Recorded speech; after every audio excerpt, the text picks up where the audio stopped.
también al que tiene a su lado, trátame bien, que mañana puedo ser tu jefe.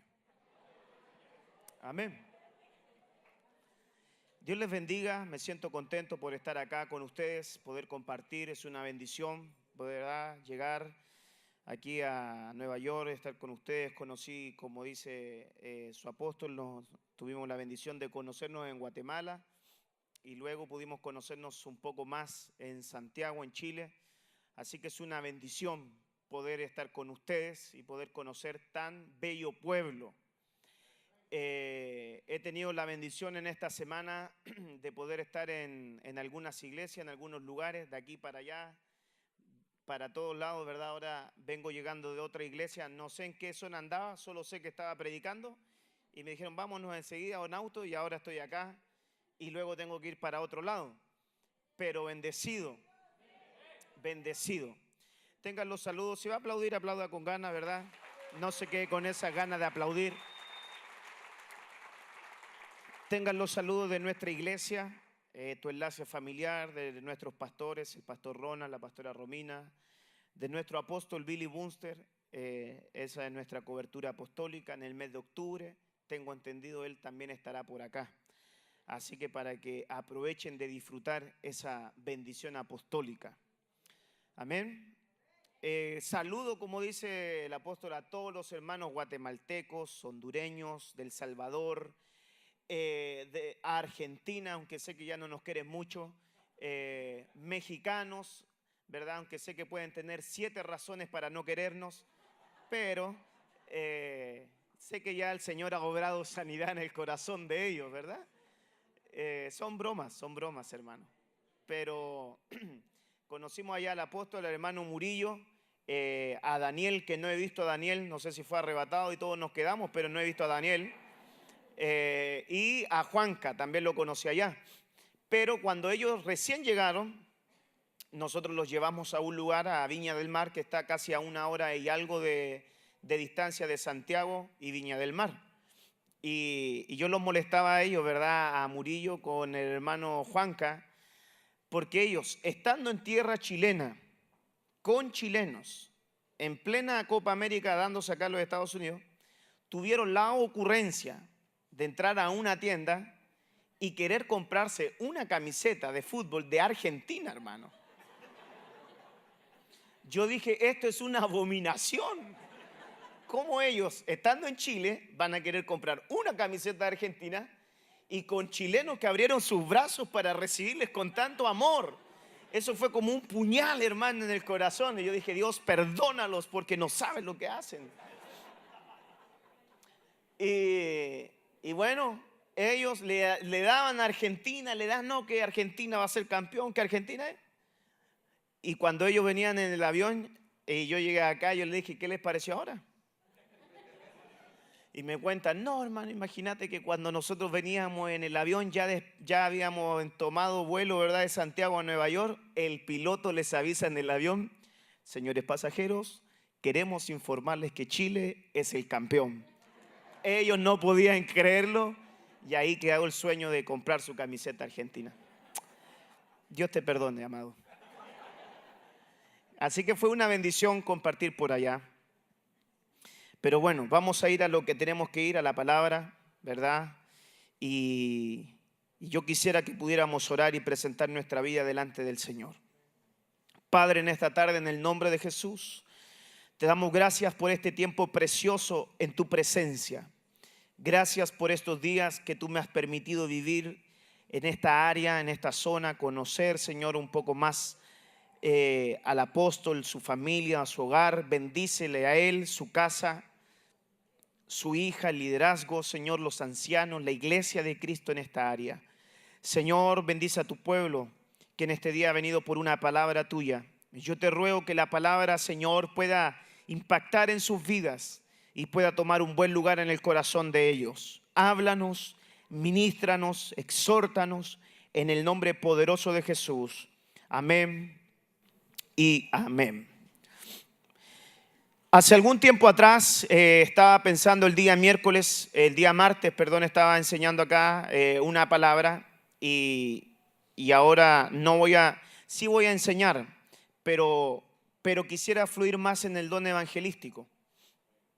Y hace mucho tiempo atrás, ya casi 2 años o 1 año y 9 o 10 meses, me tocó enfrentar una situación muy difícil en mi vida, y producto de esa situación que yo comencé a vivir, comencé a ver a Dios desde otra perspectiva, desde otro punto de vista.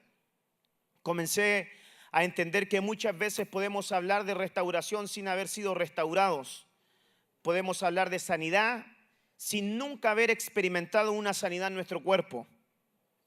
Podemos hablar de libertad sin nunca haber sido libertados.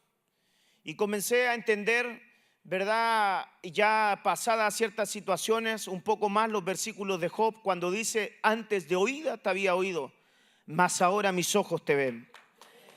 Comencé a entender, ¿verdad?, esa gracia restauradora, ese favor que Dios nos da y nos regala continuamente, siendo nosotros muchas veces infieles para con Dios, pero Él permaneciendo fiel a nuestro lado. En medio de eso, Dios comenzó a hablarme, y yo tengo el hábito, ¿verdad? Yo tengo el hábito de levantarme temprano. Gracias al Señor yo tengo unos negocios, y los negocios los trabajan otras personas, y yo me dedico a predicar la palabra. Y uno de los hábitos que tengo antes de tomar mi rutina, ¿verdad?, de iglesia, por decirlo de esa forma, yo hago deporte. En la mañana, bien temprano, me voy a pegar un trote, ¿verdad? Y voy al gimnasio y corro, hago un poco de ejercicio. Y en medio de ese ejercicio, cuando yo estaba en eso, estaba corriendo al lado de una persona, que es una persona que conocí ahí ya en el tiempo que hago ejercicio. Y salió una conversación. Yo le preguntaba que a qué se dedicaba, y él me dice: yo soy profesor de escuela básica. Y en medio de esa conversación, Dios me regaló un tema que yo quisiera compartirles en esta mañana. Y la predicación, para los que anotan, se llama la visitación en el día de la prueba. La visitación en el día de la prueba. Cuando yo veo la palabra del Señor en el libro de Génesis, en el capítulo 22, el versículo 1, dice la Escritura: aconteció que después de estas cosas Dios probó. Diga conmigo: Dios probó. Dígalo como que si desayunó bien rico. Dios probó. Dios probó a Abraham y le dijo a Abraham, y él respondió: heme aquí. Dios probó. Cuando yo comienzo a estudiar la palabra probar en la Escritura, tiene una raíz de mucha importancia hebrea, que es tesaraf. Esta palabra quiere decir, en su raíz primaria, fundir, como aquel que funde el metal. También quiere decir refinar, acrisolar, comenzar a dar un afine, ensayar, fundidor, limpiar, ser limpio, purificar, refinar. Pero hay 2 palabras que me llaman la atención cuando usted ve la palabra y probó. Es la palabra tratar y formar. Diga conmigo: una prueba me forma, me trata. Cuando usted ve la Escritura en el libro de Génesis, en el capítulo 1, cuando dice: y Dios creó al hombre, esa palabra también la utiliza como asa, solamente creación. Pero cuando ocupa el capítulo 2 en Génesis, dice: y Dios formó. Y esa palabra formar en el hebreo es la palabra yatzar. Le dio forma, como aquel que trabaja con el barro, le da forma. Y la prueba en nosotros nos da la idea de una persona que nos está formando, que nos está tratando, que está formando nuestro carácter, que está formando nuestra vida, que está formando nuestro temple. Yo siempre he dicho que Dios se vale de cosas naturales para formar en nosotros asuntos espirituales. Por ejemplo, usted le puede decir a Dios: Señor, forma mi paciencia. Y le toca hacer una fila larga de banco y usted se desespera, y Dios te dice: te estoy formando la paciencia. Y muchas veces pensamos que lo natural no tiene nada que ver con lo espiritual. Recuerde que Jesús nace en Belén, pero se forma esa palabra es importante, formar. Él se forma en Nazaret, y Nazaret quiere decir lo cotidiano, lo de todos los días. Lo que tú vives todos los días te va formando. Señor, no quiero ser una persona tan airada. Y vas en el vehículo y te lanzan el auto y tú reaccionas mal y Dios te dice, te estoy formando. No seas airado en cosas naturales. Dios te va formando, Dios te va tratando. ¿Me dice amén a eso? Amén. Cuando yo veo entonces que Él forma, que Él da forma como aquel que trabaja con el barro, es que entiendo que Dios va obrando en el corazón de la persona. Quiero decirle también que hay muchas cosas que nosotros estamos viviendo como personas, en las cuales Dios nunca estaba en su plan que nosotros viviéramos, pero como consecuencia de malas decisiones, nosotros comenzamos a vivir ciertas situaciones. Hay momentos en los cuales Dios metió a David en una cueva, pero hay otros momentos en los cuales David solo se metió en cuevas. Hay tratos de Dios en los cuales Dios te mete, pero hay otros tratos en los cuales tú solo te metiste. Generalmente los creyentes somos especialistas en atribuirle todo lo malo a Dios. Uno de esos ejemplos que yo pongo siempre es el caso de Elimelec, cuando dice la Biblia que Elimelec tomó a su familia y se fueron a los campos de Moab. Cuando se abre el libro de Ruth, viene terminando el libro de Jueces capítulo 21 y dice, y en Israel no había rey en aquellos años y cada cual hacía lo que bien le parecía. Y una de las cosas por las cuales ellos se mueven es por la falta de consejo. No le pidieron consejo a nadie y como no recibieron consejo de nadie, él tomó la decisión de irse. Cuando ellos vienen de vuelta, solamente Noemí, ¿verdad? Y su nuera, el esposo fallece, los hijos fallecen y vienen como, ¿verdad? Como aquel perro con la cola entre medio de las piernas, ¿verdad? Como el chavo así, pi, pi, pi, pi, pi, pi, pi, pi. Y cuando vienen de vuelta, la gente comienza a hablar, ahí viene Noemí, mira, pero viene sin su marido, mira cómo viene en esa condición. Y ella dice algo interesante. Ella dice, no me llamen más Noemí, llamadme Mara, porque el Todopoderoso me ha puesto en afrenta. Y ahí nosotros tendríamos que considerar que no fue Dios que la puso en esa afrenta. Fueron las decisiones de ellos que solo entraron en esa dimensión de amargura. Por lo tanto, cuando yo veo que hay ciertas pruebas, tú no le puedes atribuir la culpa a Dios.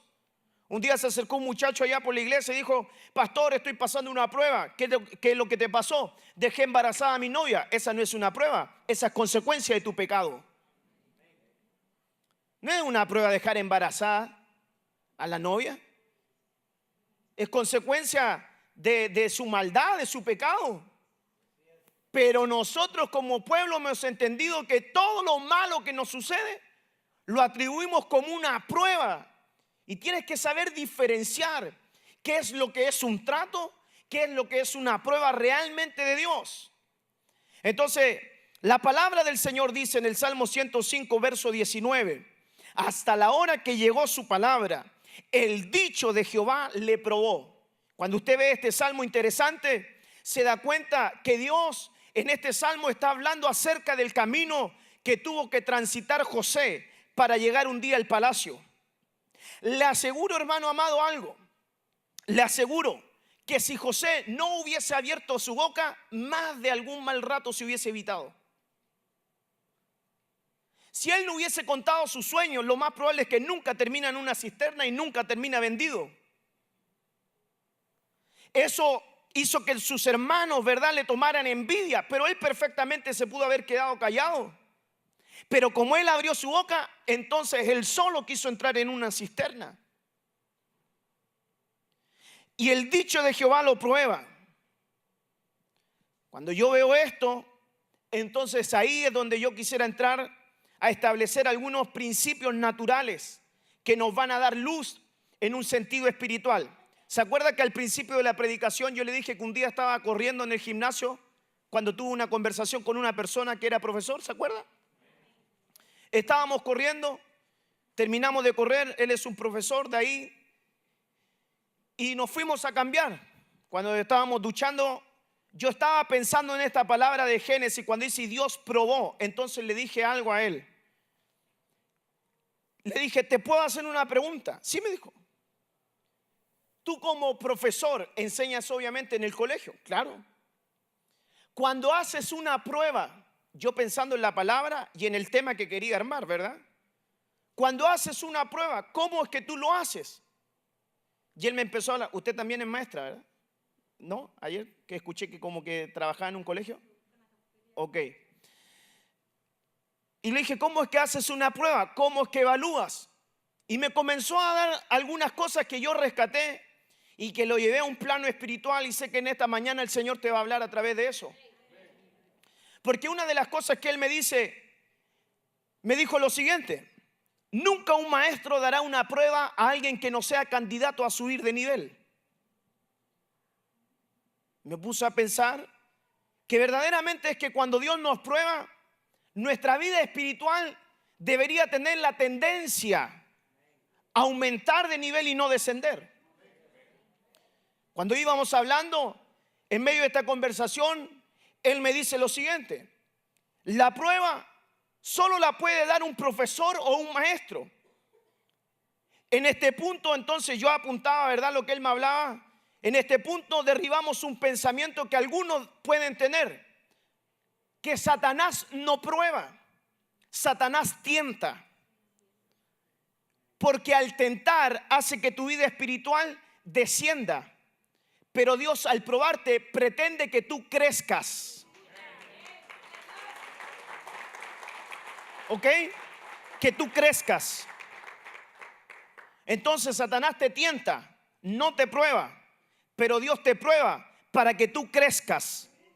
Número 3, nosotros seguíamos hablando. Apenas yo me subí al auto, empecé a escribir lo que Dios me estaba hablando a mí a través de una conversación natural. Él cuando estaba hablando me dijo, nunca un maestro dará una prueba sin antes haber dado una clase. Y yo me puse a pensar y dije, pero ¿cómo es esto? Claro, para nosotros las clases son esto. Tus profesores son tus pastores, tus ancianos, tus líderes, los que te predican. Ahora estamos en una clase. El maestro nunca te va a poner un examen sin antes tú haber estado en una clase aprendiendo para saber cómo responder a esa dificultad que un día te va a acontecer. La Biblia dice que la hora de la prueba llega. Tú no estás esperando. Nadie se va a levantar en esta tarde a decirme, ¿sabe qué, pastor? Perdone que interrumpa su sermón, pero yo creo que mañana me da cáncer, así que para que ore por mí por adelantado. Nadie sabe cuándo va a ocurrir. Nadie está pensando ahora y decir, ¿sabe que tengo una petición de oración? Mañana me despiden del trabajo. No, te puede llegar en cualquier momento. El problema es cómo tú vas a enfrentar ese momento. Número 3, en nuestra conversación, él me dice, en el día de la prueba, y esto lo encontré espectacular porque él me dijo, ¿sabe lo que pasa en las pruebas? Yo siempre me doy cuenta de los amigos que se sientan juntos en el colegio. Siempre veo a Pedro con Juan, siempre veo que se pasan los cuadernos, que se copian, que se sientan juntos, que molestan juntos. Pero en el día de la prueba, ¿saben lo que hago? Los separo. Y le digo a Pedro que se sienta allá y le digo a Juan que se sienta allá. Y cuando él me dice eso, yo sentí que literalmente el Espíritu Santo me habló y me dijo, ¿sabes lo que sucede? Es que en el día de la prueba yo te separo de todos porque te necesito a ti solo. Escúcheme lo que le estoy diciendo. En el día de la prueba, Dios te quiere solo. En el día de la prueba, la mayoría de la gente cuando está siendo probada recibe muchos llamados al principio de la prueba. Pero pareciera que a medida que va avanzando tu prueba, las personas olvidaron tu número de teléfono. Pareciera ser que en el día de la prueba las personas también se olvidaron de dónde tú vives. Pareciera que en el día de la prueba nadie quiere estar cerca tuyo. Porque en el día de la prueba literalmente Dios te necesita solo. Sola. En el día de la prueba. En el día del conflicto. Número 5. cuando estábamos hablando, me dice, en el día de la prueba, yo como profesor no le puedo responder nada al alumno, porque se supone que cuando él viene a dar el examen, ya él tuvo que haber estudiado para responder en ese examen. Y eso a mí me llama la atención, porque en el día de la prueba muchos le preguntan a Dios, pero muchas veces Dios no te habla. Y tú sientes en el día de la prueba que Dios no te escucha, que Dios no te habla.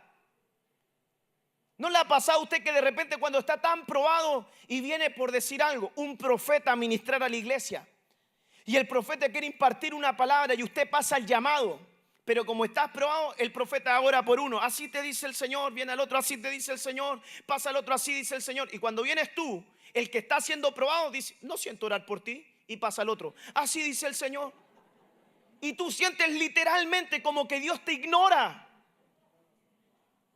No sé si le hace sentido lo que estoy hablando. En el día de la prueba tú sientes que Dios no te habla, que estás solo. Y la Biblia dice que Dios muchas veces callará de amor. Y tú sientes que vienes, que lloras, que todos reciben, mires para el lado en el culto, en la alabanza, ves gente llorando y tú dices, ¿por qué no estoy llorando? ¿Por qué no siento nada? ¿Por qué está pasando esto? Y Dios te está yatzar, Dios te está formando en el día de la prueba.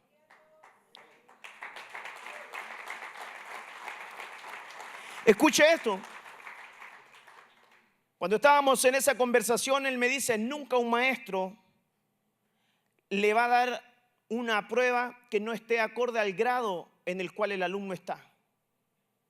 La prueba va a ir acorde al nivel del grado en el cual el alumno se encuentra. Tú no puedes evaluar a un niño que está en el jardín como profesor, como evaluarías a un niño que está en la universidad. Las dificultades son distintas. La prueba que tú estás pasando, si es grande, tienes que considerar que el peso de gloria también va a ser grande.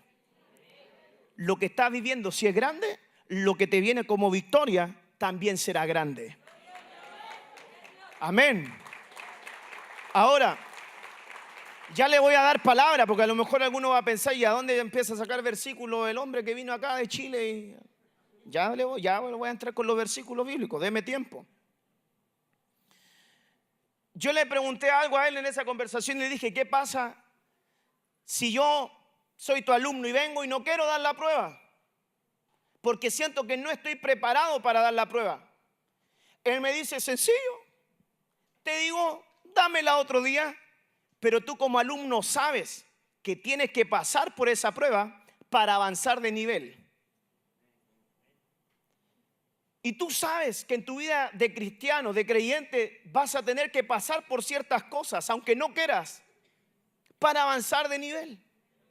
Sea hoy, sea mañana, sea pasado, vas a tener que pasar por ese momento de dolor, por esas crisis, para que puedas crecer. Acuérdate que el apóstol Pedro dice, Satanás, el diablo, te ha pedido para zarandearte como trigo, pero yo he orado al Padre para que tu fe no decaiga. Una de las cosas que es tratada en el momento de la prueba es tu fe. ¿En quién confías? ¿En quién estás creyendo? En el momento de la prueba. Entonces, cuando yo veo esto, yo veo una palabra en Deuteronomio que dice, acuérdate del camino que el Señor te ha hecho andar durante 40 años a través del desierto, para humillarte, para afligirte, para probarte, para conocer los sentimientos de tu corazón, para saber si guardabas o no su palabra. Cuando yo comienzo a entender el concepto de prueba, me doy cuenta que el creyente relaciona la prueba como estar pasando por un desierto. ¿Me doy a entender? Él no dice, ay hermano, si usted supiera, estoy pasando por una prueba. Él dice, estoy pasando por un desierto, estoy pasando por un momento de soledad, estoy pasando por una crisis. Pero quiero decirle que pasar por un desierto tampoco es tan terrible. Pasar por el desierto también tiene cosas buenas. El desierto entonces no es tan malo. Fíjese que cuando yo comienzo a ver lo del desierto, me doy cuenta que la Escritura enseña que Israel, cuando sale de Egipto, antes de llegar a la tierra de Canaán, tuvo que pasar 21 desiertos.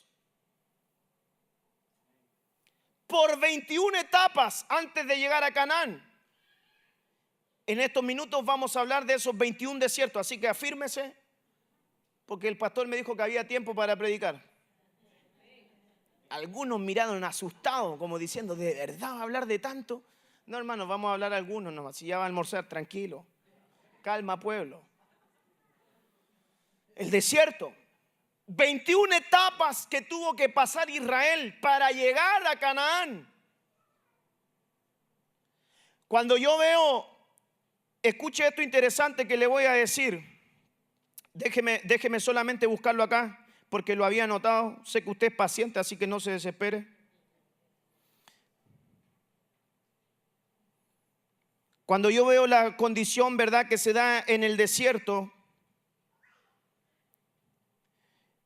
déjeme solamente buscar acá rapidito algo importante.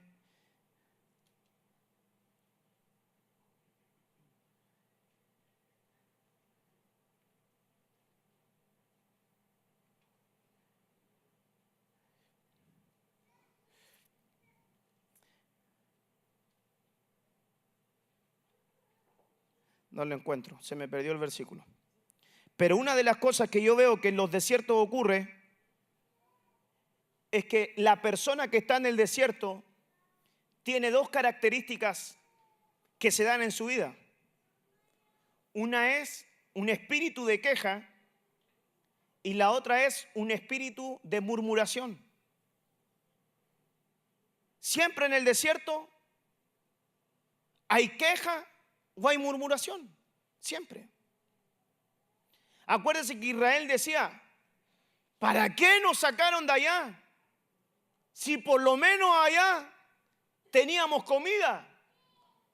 Comíamos de sobra, habían cebollas, puerro, esto, aquello, y ahora nos trajeron para acá a pasar necesidad. Siempre había una queja o una murmuración. Otra segunda característica que yo veo que ocurre en el desierto es que en el desierto tú vives de la provisión, pero en Canaán tú vives de tu esfuerzo. El otro día le decía a un hermano, para mí tú estás en un desierto, porque en el desierto tú vives de lo que otros te dan, pero en Canaán tú tienes que vivir de tu esfuerzo. Escúcheme lo que le voy a decir, que el problema de Israel, ¿sabe lo que era? Es que se acostumbraron a que todo se lo dieran de gratis en el desierto. Y que cuando un hermano sabe que tú estás en el desierto, siempre espera que te ayuden. Tome, hermano, aquí tiene para su prueba. Tome, aquí tiene la canasta para su prueba. Tome, aquí le pago la luz. Tome, aquí le pago el agua. Tome, aquí tiene para la renta. Tome. Entonces alguien dice, ay, así es fácil estar en prueba en el desierto porque todos me ayudan. No me voy a levantar a buscar trabajo. Como estoy en el desierto me lo están dando de gratis, porque me lo están dando de gratis. Porque Israel en el desierto tenía calor, el Señor venía y le ponía aire acondicionado, fuego. Tenía calor, nube, tenía frío, fuego, tenía hambre. Y se daban el lujo de cuando tenían hambre de quejarse. Porque cuando Dios les daba, les dio de comer, les dio maná. Y el maná en hebreo significa, ¿qué es esto? Eso significa maná, ¿qué es esto? Y así hay gente en el desierto que se molesta porque está viviendo y dice, ¿qué es esto que me toca vivir? Esto no es para mí. Yo debería estar en otro nivel, en otra condición. Esto no es para mí. Se queja de lo que le dan. No es agradecido porque tiene un espíritu de queja. Pero cuando llegan a Canaán, ojo con lo que le voy a decir, que usted no puede confundir ciertos términos como decir, estoy venciendo un gigante. Los gigantes no aparecen en el desierto, los gigantes aparecen en Canaán. En Canaán tú tienes que matar gigantes, porque cuando ellos fueron a ver la tierra, Llegó Caleb diciendo, hay gente muy grande, gigantes, hombres que tragan a sus moradores y nosotros somos como langostas. No era de gratis llegar a Canaán y decir ellos, vamos a vivir. Habían casas habitadas, ciudades habitadas. Ellos tenían que llegar a luchar. Dios les dijo, en Canaán sí es una tierra de bendición para ustedes. Allá van a tener leche, van a tener miel, van a tener esto, van a tener aquello, pero tienen que luchar.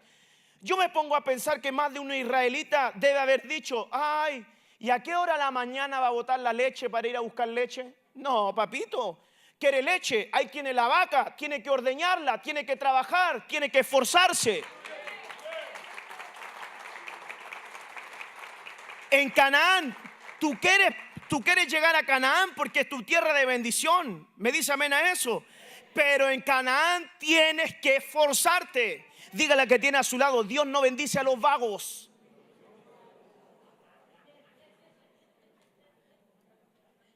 Salud. Dios no bendice a los vagos. En Canaán se presentan ciertas situaciones. No es el tema, estamos hablando del desierto, pero es que hay cosas que ocurrieron en el desierto antes de ellos entrar. Cuando llegaron a repartir las tierras, por ejemplo, Caleb ya era un hombre adulto. Y cuando echaron suerte, como que le dijeron a Caleb, mira, te tocó esta tierra, ¿verdad? Pero era una tierra pequeña y él no la aguantó y dijo, yo no transité todo esto, no pasé todo esto por algo tan pequeño. A mí no me van a dar, yo voy a elegir la tierra. Yo soy viejo, le pude haber dicho, yo soy viejo, pero yo voy a pelear. Tenía un espíritu diferente, tenía una actitud diferente. ¿Saben lo que cambia la condición cuando tú estás en un periodo de prueba? ¿Con qué espíritu tú estás enfrentando lo que estás viviendo? Pueden haber dos personas que van al médico y el médico le puede dar el mismo diagnóstico. ¿Sabe qué, señora Juanita? Usted se va a morir de cáncer en 3 meses, así que despídese de sus hijos, de su familia, y ese es el dictamen. Pero también está Marcela ahí, que es una hija de Dios, y le dan el mismo dictamen. Le dice, ¿sabe qué, Marcela? Despídase de su casa porque en 3 meses se muere. ¿Sabe lo que ella hace? Sale de la consulta, cierra la puerta y dice, yo renuncio a lo que dijo ese doctor. Él está diciendo que me voy a morir, pero mi padre dice que por su llaga yo fui sanado, que por su llaga fui curado. La actitud con la cual tú enfrentas tu desierto cambia el panorama. Dígale que tiene a su lado, ¿cómo estás enfrentando lo que estás viviendo?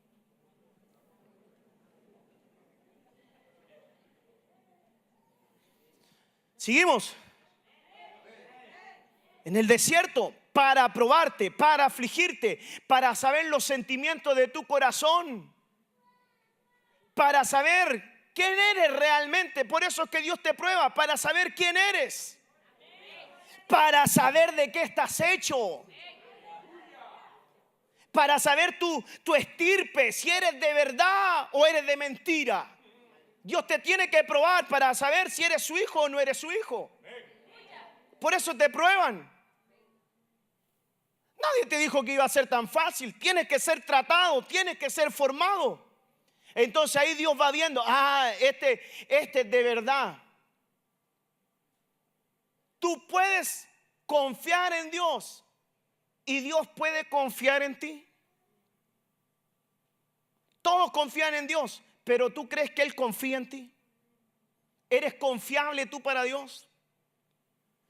Muchas de las personas cambian en el momento de la prueba. Si tienen mucho dinero, ya hablan hasta en lenguas. Si está con vida y con salud, se goza. Pero si está pasando por un momento de dificultad, su devoción con Dios cambió.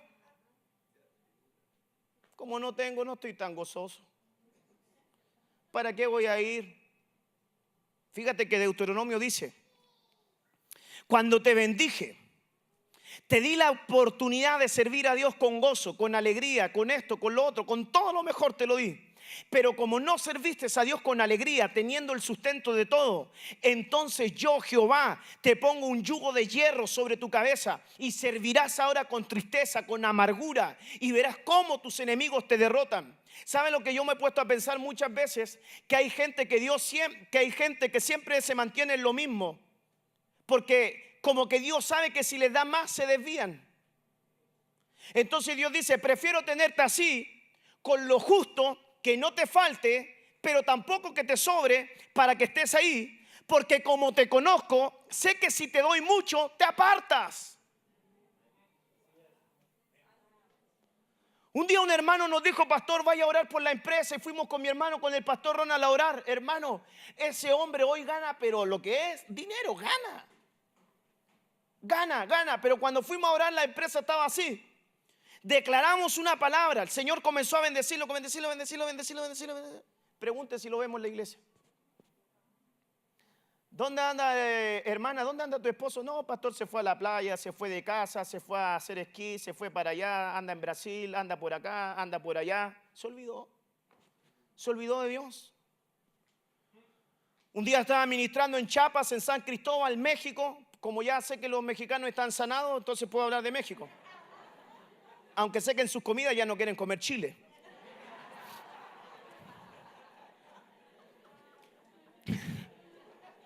Son bromas, hermano. Estaba en San Cristóbal, gloria a Dios. Estaba allá. Y en medio de una campaña, en la iglesia de un pastor, se acerca una mujer. Hermano, no le voy a mentir, en el altar se acercó una mujer en México, en San Cristóbal, y me dice: ora por mí. Y yo le dije: ¿te congregas? No. Así era como amargada ella para hablar. No. Ora por mí. Yo le dije: ok, vamos a orar, pero ¿has recibido al Señor? No. Si lo único que quiero yo es ser sana e irme.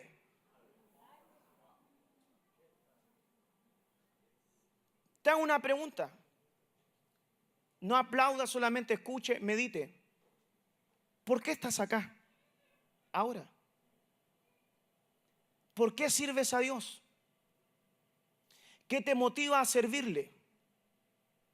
¿Te motivó hoy día a venir a la iglesia porque te tocaba un servicio? ¿Porque te tocaba levantar la ofrenda? No lo digo por ti. ¿Porque te tocaba estar en la puerta? ¿Porque te tocaba hacer algo? ¿Viniste? Ok. ¿Y si no te tocara un servicio, vendrías con el mismo gozo? Escuche, no diga amén, porque aquí todos decimos amén, pero solamente Dios pesa los corazones. ¿Vendrías con la misma alegría? ¿Qué pasaría si el pastor te dijera: ¿sabes qué? Siento del Señor que no prediques en 3 meses. ¿El amor por Dios se te muere? ¿Cambiaría tu forma de adorar a Dios? ¿Cambiaría tu devoción con Dios? Si Él te sacara de un lugar y te dijera: ¿sabes qué? Siento, mi hijita, que ya no va a estar usted a cargo de las danzas, voy a colocar a otra hermana a cargo de las danzas. ¿Tú te molestarías con Dios porque te quitaron? ¿Cómo sería tu servicio a Dios? Porque cuando Dios los lleva al desierto, ellos no tenían cargos dentro de una iglesia. Ellos no tenían una posición en el desierto. Lo único que quería Dios, dentro de tantas cosas, y eran 3 específicamente, es que aún en el desierto ellos hicieran algo, y era hacer fiesta, que celebraran, que se gozaran. Tú no puedes ser como un sensual. Dice la Biblia que hay muchos sensuales en medio de vosotros. Los sensuales son los que se mueven por lo que sienten, por sensaciones. Hoy no siento ir a la iglesia. Hoy no siento cantar.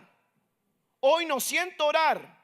Hoy no siento diezmar. El pastor se ha portado muy mal, así que lo voy a castigar. Hoy no diezmo. Escuche. Hoy no voy para allá. Te mueves por lo que sientes. Y nosotros no deberíamos movernos por lo que sentimos. No quiero que aplaudan, no quiero que hagan nada, solo que escuche. No deberíamos movernos por lo que sentimos. Deberíamos actuar por convicciones. No siento orar, no siento ir a la iglesia, no siento ir al discipulado, no siento esto. Y si Dios se comportara como tú y te dijera, ay, no siento darle vida a tu hijo, así que se muera hoy. No siento bendecirte, pero Dios no siento, es que no siento. Hoy día amanecí de mal, así que no siento ayudarte. Dios, bendíceme, por favor, en el día de la prueba, bendíceme, ayúdame. Y Dios te dice, pero si ni diezma y quiere que te bendiga.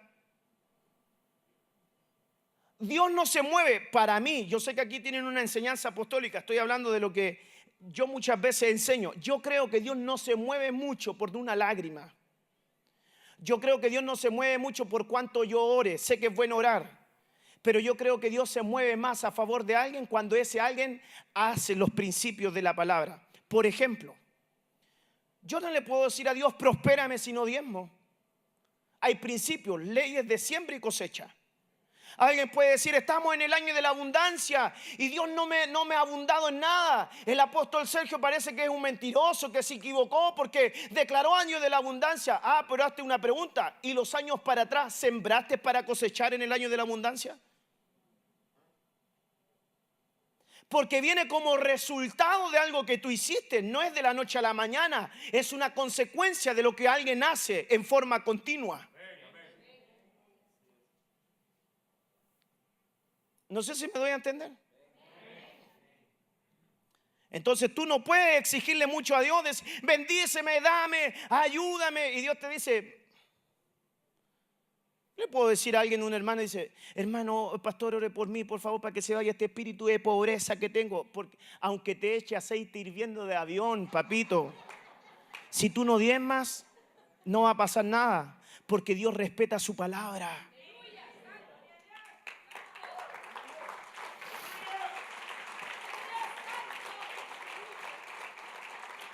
¿Me doy a entender? Dios respeta su palabra. Dios respeta su palabra. Dios respeta sus pactos. Más que la persona respeta el pacto.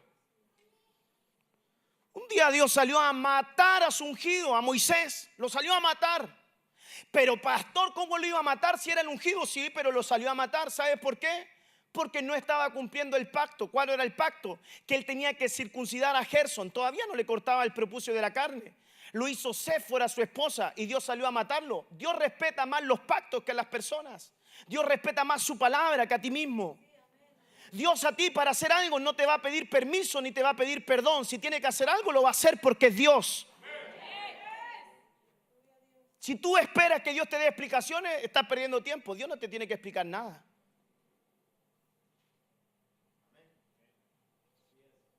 Sigamos. Porque ya veo que puso cara así como de... Diga amén, diga yayay, o diga amén y disimule, pero diga algo, por favor, que lo veo muy serio. Así como... Escuche lo que le voy a decir. Sigamos en la prueba. Lo lleva al desierto para saber las sensaciones de su corazón. Por eso te llevan al desierto. Vamos, te dice Dios. En el desierto me gustaría escucharte que oras más. En el desierto me gustaría escuchar un cántico nuevo. En el desierto me gustaría saber que cuando estás sin trabajo estás más en mi casa. Por eso te paso por esto, por el desierto, para saber de qué estás hecho. Te tengo que probar, hijo. Sé que no te gusta, sé que duele, sé que esperas muchas cosas, pero tengo que formarte. Tengo que darte yatzar, tengo que tratar contigo. Otra de las cosas que ocurre en el desierto es que lamentablemente los hijos reciben las consecuencias del desierto de los padres. Cuando yo un día leo la palabra del Señor y me doy cuenta que usted leyó ese pasaje donde dice que un día amaneció un bebé enfermo en la época de Salomón y que vinieron dos madres peleándose al bebé y que ahí estaba Salomón. ¿Y quién de las dos peleaba más por el niño? Entonces el niño estaba ahí, muerto. Algunas versiones dicen que el niño murió ahogado cuando las madres dormían. Y ahí estaba. Y ella se peleaba, la otra se peleaba. Ella se peleaba, la otra se peleaba. Así como señora Laura en América, ¿verdad? Se peleaba para allá, para acá. Que entra el marido y entra el marido así. Y de repente viene Salomón y dice, aquí vamos a hacer algo. Y toma una espada y dice, voy a cortar al bebé por la mitad, para que parte de la mitad del bebé quede con ella y la otra mitad quede con ella. Y la Biblia dice que ahí se lanza sobre el cuerpo la verdadera madre. Dice, no lo mate, mejor que se quede con él. Y ahí Salomón se da cuenta que la mamá verdadera procura. Pero cuando yo leí eso, yo lo interpreté de esta manera. Hay hijos que mueren en el hogar porque hay padres que traspasan el peso de ellos a sus hijos. ¿Me doy a entender? Tus hijos no tienen que llevar tus cargas cuando tú eres el adulto. Tus hijos no tienen que llevar tu peso cuando tú eres el adulto. Es como el papá que ya está hediondo, peludo, de 50, 60 años, y le dice al muchacho de 8 años que se levante a cerrar la casa cuando él tiene que hacer algo. Grande ya, ¿verdad? Grandulón el hijo, el papá, el jefe de casa, y siente un ruido y le dice, nene, parate a ver qué hay. Con 5 años él sale a defender su casa. Los padres le traspasan la responsabilidad a sus hijos. Y hay hijos que mueren porque sus padres traspasaron el peso. ¿Me doy a entender? Traspasaron el peso.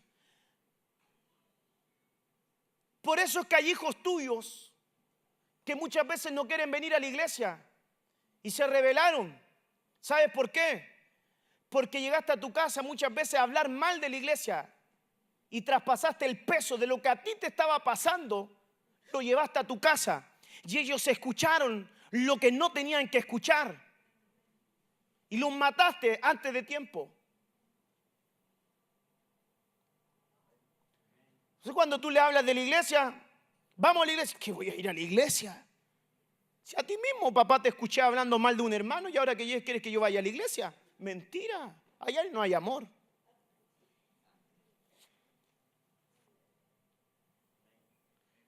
Hijo, ora. Ay, voy a orar. Bueno, espérate sentadito. Cuando yo te vea orando a ti, papá, yo voy a orar. Hijo, ¿por qué no canta? Papá, cuando yo te vea cantando y levantando las manos, ahí tú me vas a ver a mí. Cantando y levantando las manos. Los padres le traspasan responsabilidad a sus hijos.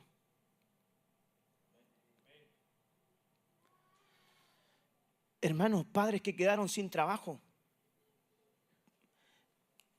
Va a dejar de estudiar, hijo. Pero papá, tengo 8 años. Lo lamento, hay que salir a buscar el pan. Y le traspasaste una responsabilidad. Y ellos maduraron antes de tiempo. A lo mejor esa realidad más de alguno que está sentado acá lo vivió en su casa. Y hay algunos que nunca tuvieron infancia. Por eso que cuando se casaron la esposa dice, pero pastor, yo tengo 3 hijos y uno de ellos también es mi esposo. Porque se saltaron etapas. ¿Me doy a entender? Se saltaron etapas.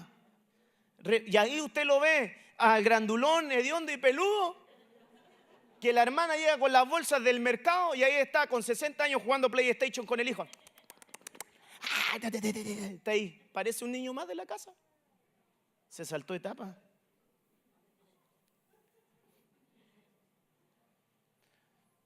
No le traspases el peso. ¿Sabe lo que yo vi en mi madre?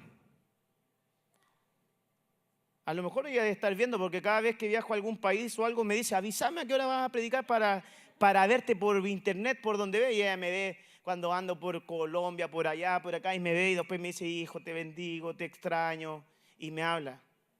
Pero si me está viendo, mire, voy a hablar bien más de ti. Cuando éramos niños, mi padre ya no estaba en la casa, él se fue. Cuando yo tenía 4 y mi hermano 8 años, nosotros nos formamos con mi mamá. Y siempre ella nos decía, vayan a la iglesia, sirvan en la iglesia, estén en la iglesia. Y ahí estábamos nosotros. Esa es una historia bonita que nosotros tenemos. Pero ella nunca nos traspasó el peso de la prueba de ella a nosotros, como decir, salgan a trabajar y ayúdenme a trabajar. En Chile Ahora ya está más actualizado el tema de que el gas va por cañerías de bajo tierra, pero antes habían balones de gas como cilindros. No sé si... Pero cuando se acababa el gas para encender la cocina, para poder cocinar, yo veía a mi mamá que en la cocina se arrodillaba y empezaba: Padre, en el nombre de Jesús, por favor te ruego que tú multipliques. Y nosotros mirando así como asustados y ella orando: Señor, tú eres un Dios que multiplica, que esto, que lo otro, Padre, por favor. Y ahí estaba ella. Y de repente el gas duraba 1 mes más, 2 meses más, 3 meses más. Delante del Señor, le digo. No nos traspasó la carga a ella de lo que no tenía, sino que ella clamaba. No le traspases tus cargas a tus hijos. Arrodíllate a orar a tu padre. Tu padre sabe de qué tienes necesidad. Él sabe que estás pasando por una necesidad. Él sabe que te falta el trabajo. Él sabe que te falta el recurso. Él sabe, pero no vayas a pedir ayuda, hermano, al banco. No vayas a pedir ayuda al Estado. No vayas a pedir ayuda a tus amigos.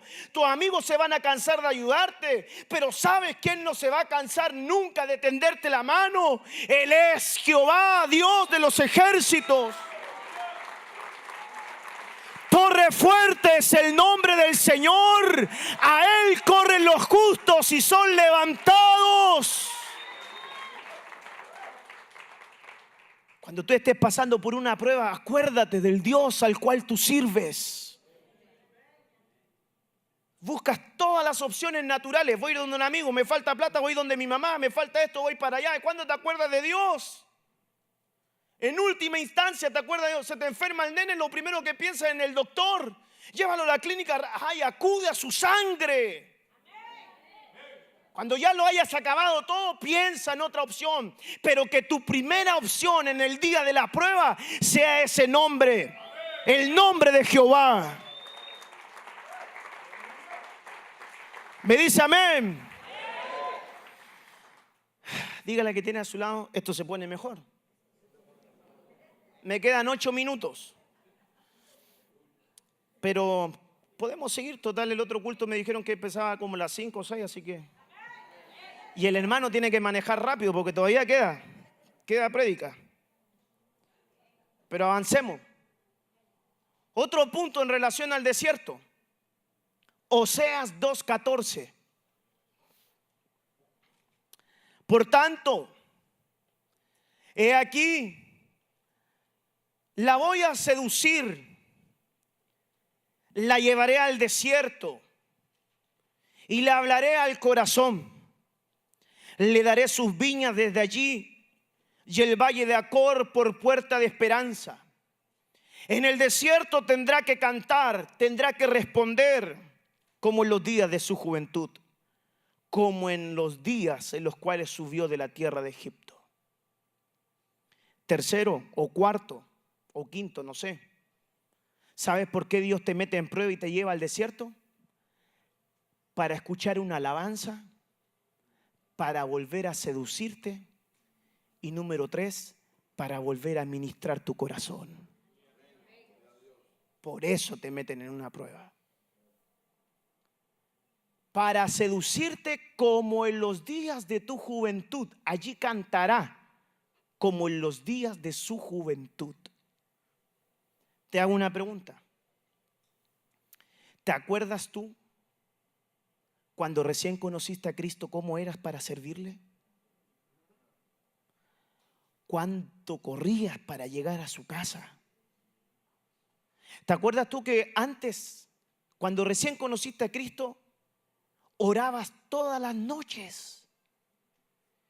Y si ahora no oras, ya te da lo mismo. ¿Te acuerdas que cuando recién conociste a Cristo orabas y si no orabas te sentías muy mal? ¿Te acuerdas que cuando faltabas a un servicio te sentías triste en tu corazón y tu corazón se dolía porque no podías estar en la casa del Señor? Pero ahora cuando falta ya no lo sientes tan pesado, no te da nada. Faltar para ti de repente se ha hecho un hábito. Pero cuando conociste al Señor, ay hermano, qué tiempos aquellos. Querías estar en todos los servicios, así fuera reunión de damas, si fueras hombre, allí querías estar. Y si fuera por ti, te hubiese puesto hasta una faldita para estar ahí. Lo importante para ti era escuchar una palabra. ¿Te acuerdas que cuando recién llegaste escuchabas la palabra con un corazón tan noble y todo te quebrantaba? Pero como ahora ya han pasado los años, ya has aprendido tanto de la palabra, ahora lo pesas todo. No está muy mal ese mensaje. Se equivocó en esto, se equivocó en aquello. Confundió a Pablo en el arca de Noé. Y no era Pablo, era Noé, pastor. Y todo entonces para ti ahora, en vez de venir a recibir, prácticamente eres como un crítico de espectáculo. Se alargaron en la alabanza, se equivocaron en esto, se equivocó en la palabra, leyó mal esto, gritó mal esto, dijo mal esto y te olvidas de recibir. Pero cuando llegaste, eras el primero que estaba quebrantado acá adelante, era el primero que sacaba el pañuelo porque los mocos le caían, era el primero que quería venir a un llamado, pero ahora es distinto. Entonces Dios te tiene que probar para volver a ese primer amor. Ay, es que Apocalipsis lo dice en el capítulo 3, cuando elogia a la iglesia. Tengo buena referencia de ti. Sé que has soportado y te has molestado con aquellos que se dicen ser apóstoles pero no lo son. Tengo tantas cosas buenas que hablar de ti, pero tengo algo en contra tuya. Has perdido tu primer amor.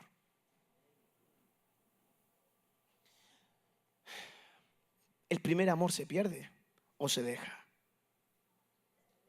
Yo creo que se deja. Déjeme ponerle un ejemplo coloquial, un ejemplo del día a día. ¿Te acuerdas cuando recién conociste a tu esposa? ¿Cómo era de apasionado con ella? Hermano, usted le da un beso a su esposa y la dejaba toda chupeteada. Prácticamente hasta la peinaba con el beso que le daba, hermano. Era apasionado. No, pastor, usted está mal. Nosotros hablábamos en lengua, diría el espiritual. La besaba. La hermana sufría porque en ese momento, como era tan apasionado, de repente a él como que las manos la tenía con jabón, se le rebalaban las manos. Entonces la hermana estaba así, córtate la mano, ya, déjame tranquila, ya. Ay, y ahí estaba él, ¿verdad? Apasionado por su esposa. Porque estaba en el primer amor. Le estoy hablando de los días de juventud de Oseas. La llevan al desierto para hablar a su corazón, para ministrar. Estaba enamorado. La iba a dejar a la casa. Se bajaba del auto, entraba y apenas entraba, le volvía a llamar. Mi amor, ¿llegaste bien? Mi amor, pero si me acabo de bajar. Mi amor, ¿estás respirando? Pero si estoy respirando. Pero quiero escuchar que estás respirando, porque si no estás respirando, yo soy tu superhéroe y yo voy a rescatarte. Y allá voy, Superman. Estaba enamorado. Se casaron. Pasaron los años. Ya no están apasionados. Llegaron los hijos. Se descuidó. Cuando era un muchacho, se cuidaba su cuerpo, harto abdominal para tener el abdomen planito y durito. Ahora, hermano, si comía algo que tenía cebolla, buscaba cualquier parte a donde lavarse los dientes. Un chicle para darle un beso agradable. Ahora si come algo le da lo mismo. Porque ya él siente que la conquistó. Su amor, su pasión decayó. Ahora yo le dije, le da un beso apasionado. Ahora cuando se despide de su esposa le hace así. Paz del Señor. Dios te bendiga. Hay algunos maridos que se dan besitos en la mejilla, así como, Dios te bendiga. Antes quería andar mostrándola por todos lados allá. Como ella era delgadita, era bonita. Y ya como pasaron los años, ya dio a luz, su cuerpo cambió, se engordó un poquito. Ahora ya no la quiere tomar de la mano. Ahora la deja ahí, se va adelante y ella va caminando atrás. Ya, que se vaya. Así a la iglesia, muy espiritual. Ella viene apenas con los niños así cargándola por todos lados. Y él llega así, hermano, Dios te bendiga, Dios te bendiga, Dios te bendiga. Y él llega así muy arreglado, pero ella luchando por entrar a la casa del Señor con los niños, con el coche, con la mamadera, con esto, con lo otro. La mamadera es la leche. ¿Cómo le llaman ustedes? Ustedes hablan mal, hermano. Eso se llama mamadera.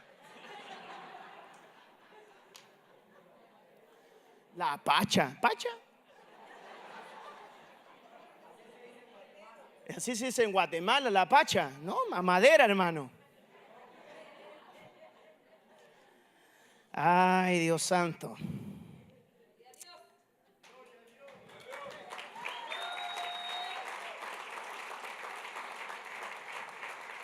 ¿Cómo eras? Ayúdeme el hermano del teclado, porque para ir terminando, porque yo si siento el teclado, cada vez que lo mire me voy presionando. Y también para que se ponga más romántico ahora el mensaje, ¿verdad? ¿Cómo era tu primer amor? Por eso es que te llevan al desierto. Déjeme contarle algo, ya estoy en menos 14 segundos, déjeme apurarme. Cuando yo era más niño, yo venía de una iglesia pentecostal. Entonces yo veía a los hermanos que cuidaban así como los hermanos que están en las puertas. Y yo quería ser uno de ellos. Eso quería ser yo. Un hermano de seguridad. Y la piocha que tiene el hermano aquí, el que está sentadito adelante, tiene como una cosita acá. Y allá en la iglesia se llamaba guardia interna. Y yo quería tener eso. Y los hermanos se paraban acá en el altar así, a cuidar el púlpito y al predicador. Y yo, como era niño de 12, 11 años, yo quería ser como un guardia, hermano, así, pararme como ellos. Llegué y pude entrar a ese cuerpo de la iglesia. Estaba en mi primer amor, servir a Dios. Iba a hacer el aseo, servía, estaba ahí. Hermano, y siempre a mí me gustaba cuidar el púlpito, pero el hermano siempre me mandaba a cuidar los autos y yo me enojaba. Hermano John, hoy le toca ir a cuidar el estacionamiento. Y yo, me iba molesto y decía, este hermano no tiene visión, me manda a mí a cuidar los autos. Porque yo quería estar adentro, escuchar la palabra. Y ahí estaba yo, ¿por qué me toca a mí? Pero ya iba con gozo, bueno, Señor, yo te voy a servir. Pero cuando me tocaba estar aquí adelante en el altar, yo disfrutaba porque podía escuchar la palabra. En aquellos años estaba el otro hermano que se sentaba hacia adelante, en la primera silla, para hacer el cambio, porque el culto era de 3, 4 horas, entonces uno no podía estar parado todo el culto porque se cansaba. Y de repente había momentos a donde Dios tocaba el corazón del hermano y uno estaba cansado y uno lo hacía. Porque uno quería sentarse y yo así, bien serio así. Y mientras el pastor predicaba, yo así. Y lo hacía para que el pastor no se diera cuenta. Y él no se paraba y él lloraba y de repente me tocaba todo el servicio parado, hermano. Cuando llegábamos a la casa, mi mamá me decía, ¿querés comer algo? No, lo único que quería era acostarme, hermano, porque estaba todo el servicio de pie. Al otro domingo, cuando a mí me tocaba estar sentado y él parado, él me hacía así. Y yo le decía, ¿te acuerdas del domingo pasado? Aguántate ahora. Servía con amor. Pero ahora, como de repente, cuando ya uno es pastor y viaja y va y predica y dice, Dios, yo le digo, Dios, dame a mí ese corazón de cuando yo era un niño. Dame a mí, Señor, esa humildad. Dame esa sencillez. Dame ese corazón noble. Y eso es lo que tiene que volver al corazón nuestro. Dios nos lleva al desierto para que volvamos a ese primer amor, para seducirte. Dice, allá cantará. ¿Te acuerdas cuando cantabas que el que estaba al lado tuyo como que se alejaba porque no era muy afinado? Que mal canta el hermano. Pero tú cantabas con amor, con pasión, no te importaba nada. ¿Te acuerdas tú que ahora eres adorador? Claro, pero si ahora no está un gran teclado, no hay una gran banda. Yo no canto ahora, pero ¿te acuerdas cuando recién llegaste al evangelio? ¿Cómo cantaban? No te importaba si había una guitarra, un teclado, una batería. Tú cantabas, levantabas tu voz, gritabas, cantabas, adorabas, no te importaba nada. Tú decías, Él es digno de mi alabanza, Él es digno de mi alabanza, Él es digno de mi adoración. Y levantabas la voz y cantabas y predicabas y hablabas. Pero ahora, ¿qué pasó ahora? Entonces Dios te dice: papito, te amo mucho, pero como te has olvidado de ciertas cosas, te tengo que volver a pasar por la prueba. Y tengo que volver a tratarte. Y tengo que volver a formarte. Ya voy terminando.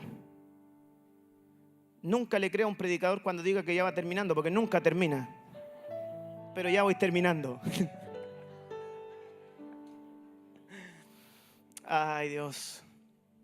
En Génesis capítulo 17 y en Génesis capítulo 21 se relata la historia de una mujer que pasó por otro desierto. Ella se llama Agar. Agar significa mujer extraña que huye. Ismael significa a quien Dios oye. Agar tenía pleitos con la mujer de Abraham a causa de los celos, porque Abraham embarazó a la esclava. Y un día los celos de Sara eran tantos que hace que Agar se vaya de la casa. Agar para mí representa a esas mujeres que en algún momento de su vida han sido padre y madre para sus hijos. Agar para mí representa a esas personas que han tenido que aprender a lidiar con el rechazo de las personas.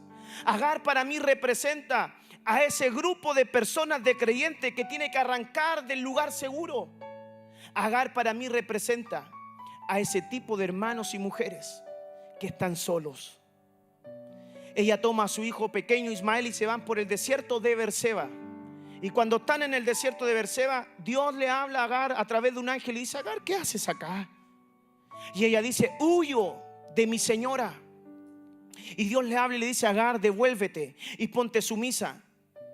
La pregunta que yo me hago es: ¿cómo Agar tiene que volver a un lugar a donde la humillaron, donde la marcaron, donde la trataron mal, y ahora tiene que volver? Hay cosas que Dios hace muchas veces que no tienen sentido para nosotros, pero que tienen sentido para Él.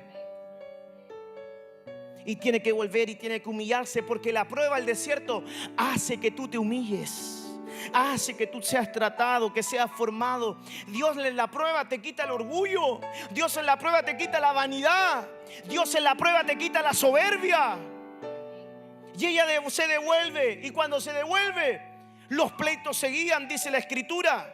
Y ahora ella es sacada definitivamente. Pero Abraham la saca con dos cosas que en la primera vez no le dieron.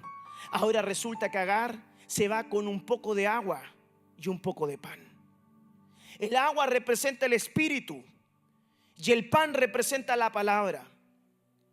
Y ahí va Agar caminando con su pequeño. Se les acabó el agua, se les acabó el pan. Y ahí está. Porque en el periodo de la prueba se te acaba la palabra. Te olvidas de las promesas. Te comiste todo el pan. Y en el periodo de la prueba, en el desierto, se te acaba el agua. Tu espíritu tiende a apagarse. ¿Y sabes lo que hizo Agar? La Biblia dice que Agar dejó a su Ismael debajo de un árbol y se dio la vuelta y comenzó a caminar. Y cuando iba caminando, dice la Biblia que Agar comenzó a llorar y a gritar y a llorar y seguir llorando. Y ella se da vuelta y ve a su muchacho llorando.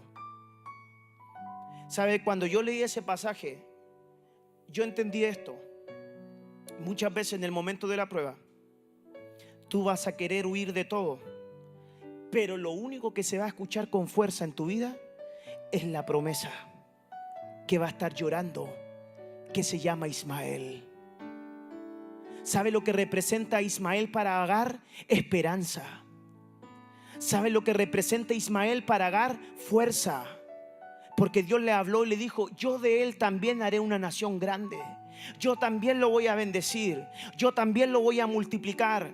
Y cuando ya tú no tienes más ganas de nada y quieres tirar la toalla y quieres huir, lo único que se va a escuchar en tu vida va a ser las promesas que te mantienen de pie para seguir avanzando en ese desierto que tú estás viviendo.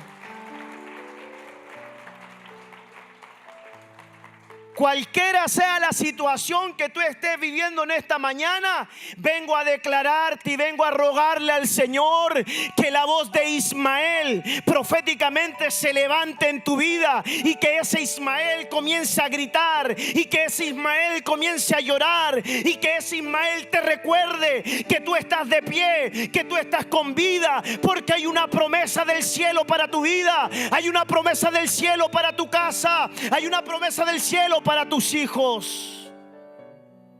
Que el Ismael comience a gritar en tu vida. Recuerda que Dios también hizo promesas contigo. Recuerda que Dios tiene planes. Recuerda que Dios tiene planes con tus hijos, por muy rebeldes.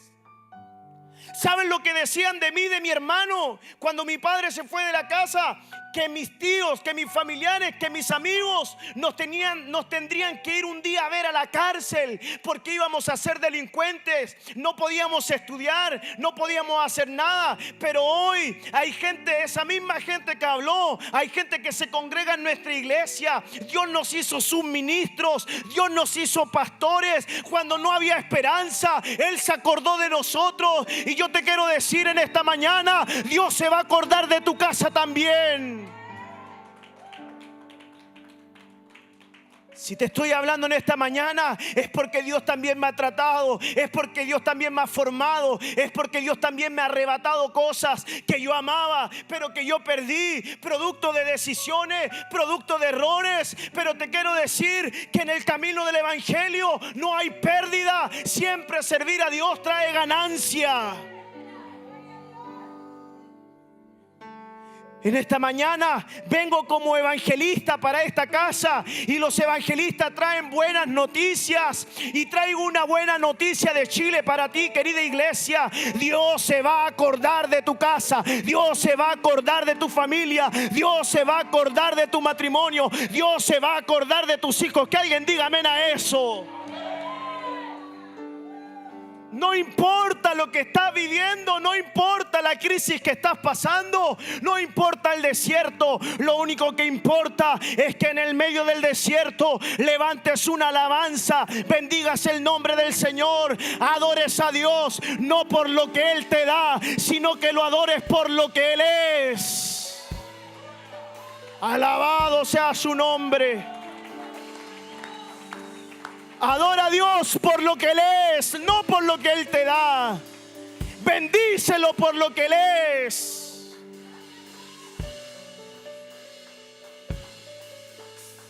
Aleluya. Quiero terminar con lo siguiente.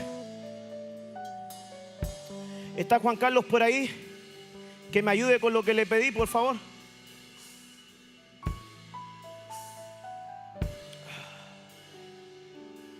Siento una presencia del Señor. Acomódemelo acá, por favor.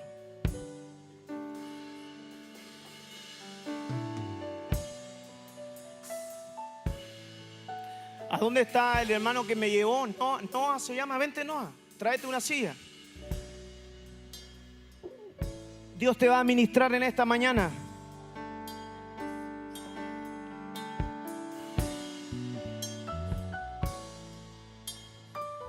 Cuando yo comencé a pasar lo que le dije a usted, una prueba tan grande hace casi 2 años, una situación tan difícil, Dios me habló. Venite, sentate acá. Hermano, ven. Párate al lado, atrás de él, por favor. Escuche.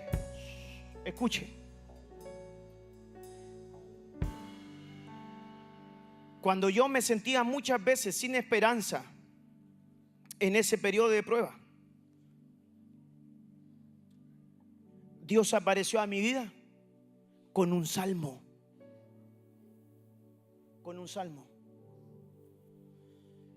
Y Dios se reveló con el Salmo 23. Y yo sé que tú tienes tu Biblia ahí. Me gustaría que sacaras tu Biblia. Y si lo quieren proyectar, pero quiero que hagas un ejercicio conmigo.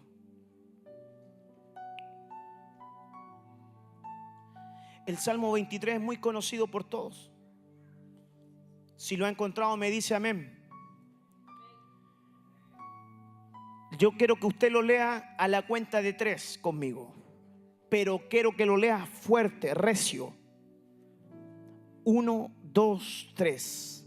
Jehová es mi pastor, nada me falta. En lugares de delicados pastos me hará descansar. Junto a aguas de reposo me va a pastorear.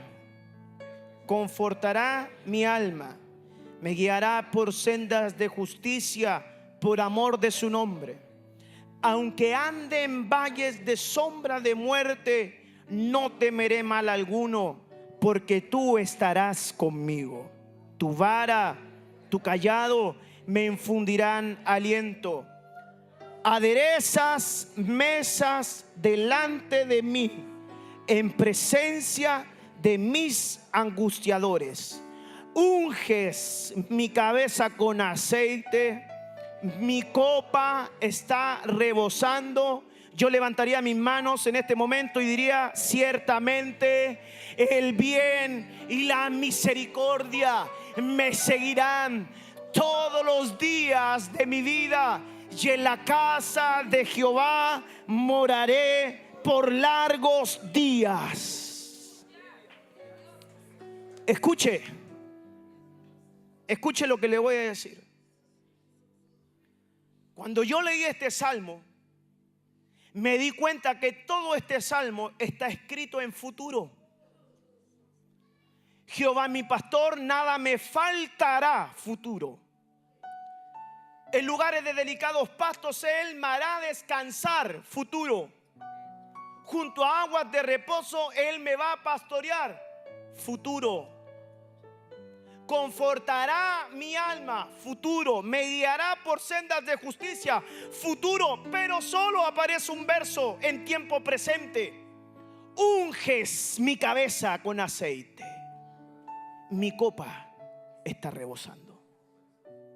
Y luego dice: aderezas mesas delante de mí en presencia de mis angustiadores. Unges mi cabeza, tiempo presente. Aderezas mesa, tiempo presente. Unges mi cabeza, mi copa rebosa, tiempo presente. Y luego vuelve al tiempo futuro. Ciertamente el bien, la misericordia me seguirán todos los días de mi vida.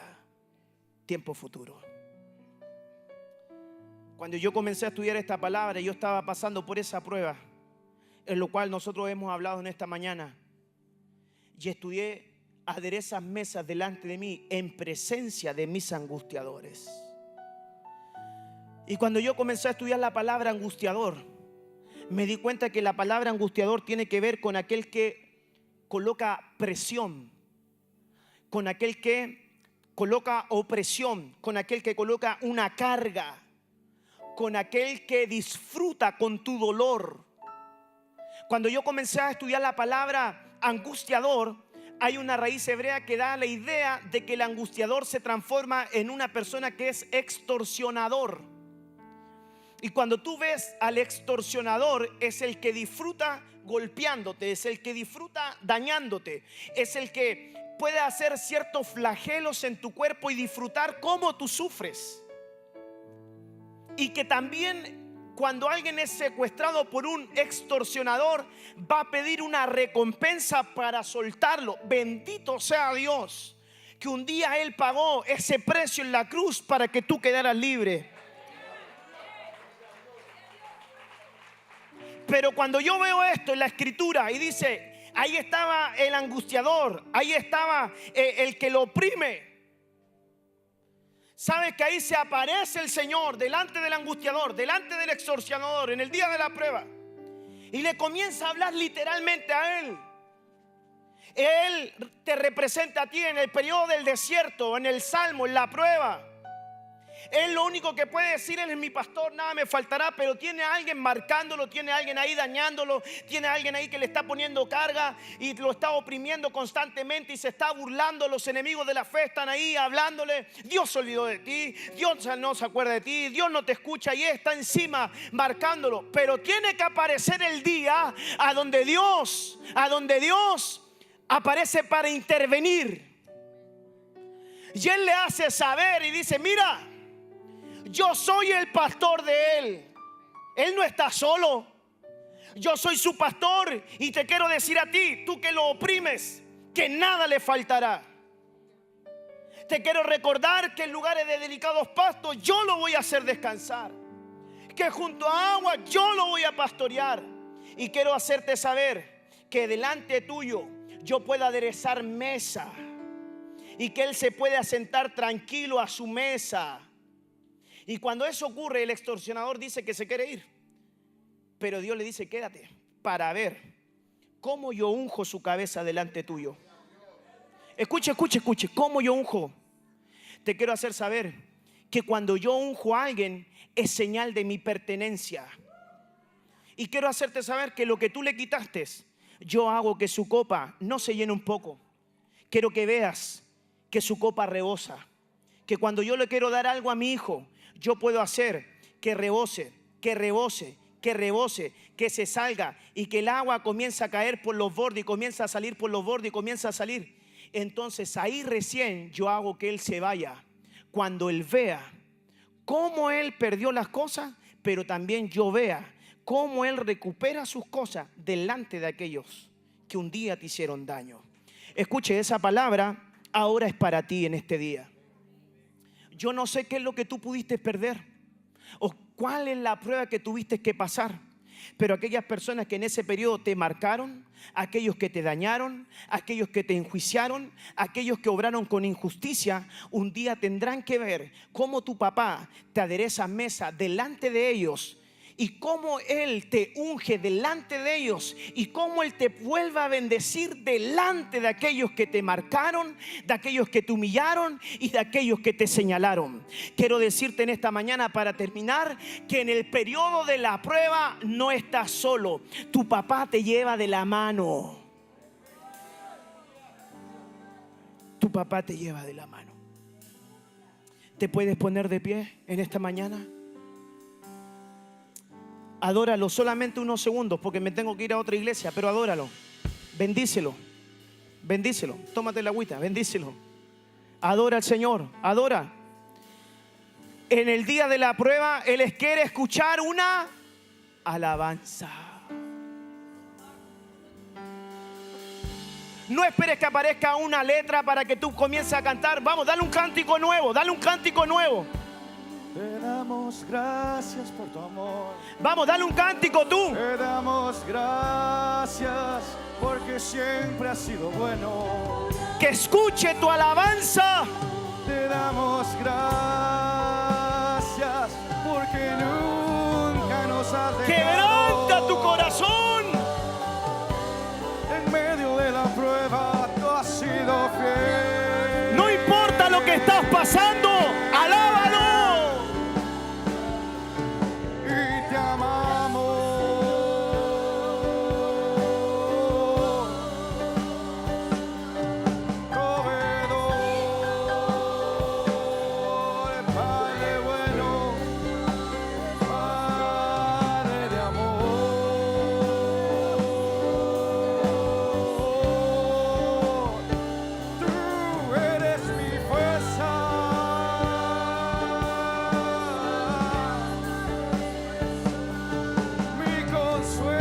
Aleluya.